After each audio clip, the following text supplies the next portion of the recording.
Welcome everyone to the third video of questions about why does my therapist do that? So today's question is, why does my therapist stop me from talking about my trauma? There can be different answers to this. Obviously, I don't represent every therapist out there, but I want to answer one of the reasons, and it has a lot to do with pacing and safety. So I think that a lot of us have experienced the cathartic release of when we share something we've never shared before, or we have a good cry about something we've just been holding on to. But there's also the element of safety. Sometimes when someone is disclosing something about a trauma, they become so intense, so escalated that there's potential harm. And so the sharing has to be paused or stopped for a period of time so that the individual can learn coping skills and distress tolerance skills where they remain safe. Because after a therapy session, a client can feel really exhausted, right? They've dealt with a lot, they have goals, they're working hard on stuff.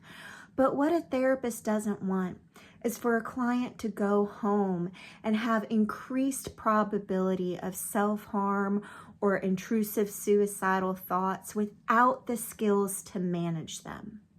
So I am a trauma therapist, and yes, my clients do disclose traumas and talk about their traumas, but we do it in our best way not to re-traumatize somebody so that there is pacing with it and there is safety with it.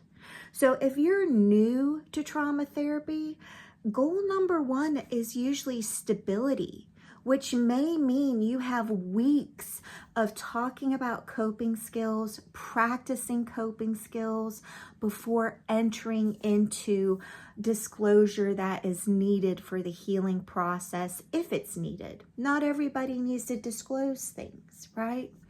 And so if your trauma therapist is stopping you from sharing about trauma and they're not explaining that, you may want to check in on safety, stability, pacing, and goals so that you two continue with rapport and connection as you're doing the hard work to help be able to let go and have healing from trauma.